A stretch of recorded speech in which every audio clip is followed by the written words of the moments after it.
পিছনে আমার এই লাউ গাছের সাধের লাউ দিয়ে ডুগডুগি বানাবো নাকি রান্না করে খাবো, এটাই আজকে কিন্তু দেখার বিষয়। তো হ্যালো এভরিওয়ান, সবাই কেমন আছেন? আসসালামু আলাইকুম। আমি কিন্তু ভালো আছি, চলে এসেছি নতুন একটি ভ্লগ নিয়ে। আমার পিছনে যে লাউ গাছগুলো দেখছেন, সেই লাউ গাছে কিন্তু বেশ কিছু লাউ ধরেছে। এখন এই লাউ থেকে কিন্তু আমি একটা লাউ তুলবো, অনেকগুলোই হয়েছে ছোট বড় মিলে, তো আমি মাত্র একটা লাউ তুলবো। সেই লাউ দিয়ে তো আসলে ডুগডুগি বানানো যাবে না। আগা খেয়েছি, ডগা খেয়েছি, মানে প্রায় প্রত্যেক দিনই লাউ শাক খাওয়া হয়। লাউ শাক কিন্তু আমাদের বাসার সবার ভীষণ পছন্দ। তো যাই হোক, আজকে কিন্তু লাউ কাটবো। আর এই লাউগুলো কিন্তু খেতে ভীষণ ভালো। এর আগেও একটা দুইটা আমাদের খাওয়া হয়েছে। একটু জালি জালি, মানে একটু কচি কচি থাকতেই লাউগুলো কেটে ফেলা হয়, তাহলে কিন্তু লাউ খেতে কিন্তু বেশি ভালো লাগে। লাউয়ের বীজ হয়ে গেলে সেই লাউ একটু টক টক লাগে, খেতে খুব বেশি একটা ভালো লাগে না। আর দেখেন ওই যে পিছনে দেখছেন 4 তলা বিল্ডিং, আমার খালা শ্বশুরের বাড়ি। আমাদের এখান থেকে কিন্তু নিয়ে লাউ গাছের চারা নিয়ে উনিও কিন্তু লাউ ওখানে লাগিয়েছেন। ওনার ছাদেও লাউ হয়েছে, তবে এখান থেকে তো বোঝা যাচ্ছে না। তো যাই হোক, ওনাদের ওখানে লাউ হওয়ার পরেও কিন্তু আমরা এখান থেকে লাউ কী করি, সরবরাহ করি। কারণ আমাদের এই লাউগুলো খেতে কিন্তু আসলে ভীষণ ভালো লাগে। ওনার লাউ গাছ এখনও বড় হয়নি, তো একটা দুইটা তাও জালি হয়েছে ওখান থেকে।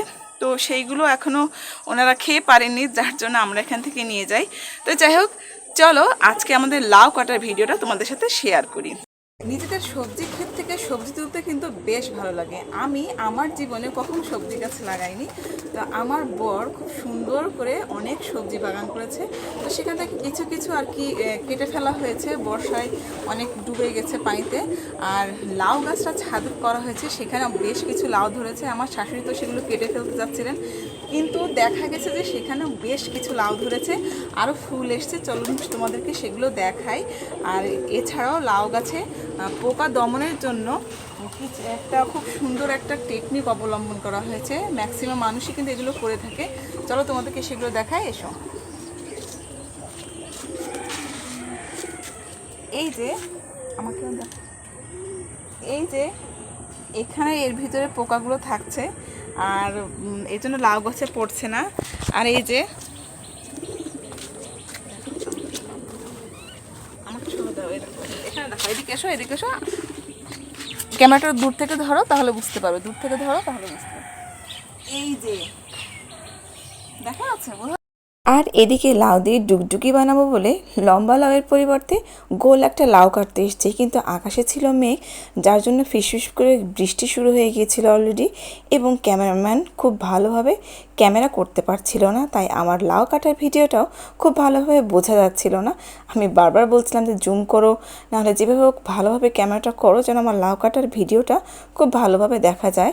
যাই হোক, যেভাবে আর কি কাটছিলাম না কেন, একটু বোঝা গেছে যদিও যে আমি গোল একটা লাউ কাটছি। আর এই লাউটা কিন্তু আমি ডুগডুগি তৈরি করিনি বন্ধুরা, লাউটা দিয়ে রুই মাছ দিয়ে রান্না করেছিলাম, খুব সুন্দর একটা ঝোল ঝোল তরকারি। খেতে কিন্তু খুবই অসাধারণ হয়েছিল। তো সবাই এত মজা করে খেয়েছিল যে আমি ওটার ভিডিও ফুটেজ নিতে পারিনি, খুব দ্রুত খাওয়া শেষ হয়ে গেছিলো। দেখো বন্ধুরা, আমাদের এই কৌতলগুলো কিন্তু ছাদেই থাকে, সব সময় ছাদে থাকে। আর এটা হচ্ছে এদের কি বলবো, এদের ক্যাফে, তাই না? এরা অবসর সময় কাটায় ঠিক এদের এই ছাদে। আমাদের এই যে নিম গাছটা আছে, এখানে এরা অবসর সময়ে থাকে। বেশ ভালোই লাগে কিন্তু ছাদে। আর আজকে বৃষ্টি হয়েছে, সারাদিন অনেক বৃষ্টি হয়েছে, এই জন্য আকাশটা মেঘলা। তো আমার এই লাউ গাছের ভিডিও তোমাদের কার কার ভালো লেগেছে, এরকম ছোট ছোট ভিডিও তোমাদেরকে দেওয়া হবে। আর এই লাউ গাছের ভিডিওটা দেওয়ার একটাই কারণ হচ্ছে, তোমরা ছাদে যে যেমন পারো বা নিজেদের পতিত এলাকায় যে যতটুকু পারো এরকম সবজি লাগাবে। নিজেদের গাছ থেকে সবজি তুলে খেতে কিন্তু বেশ ভালো লাগে। তো সবাই ভালো থাকবে, সুস্থ থাকবে। আল্লাহ হাফেজ।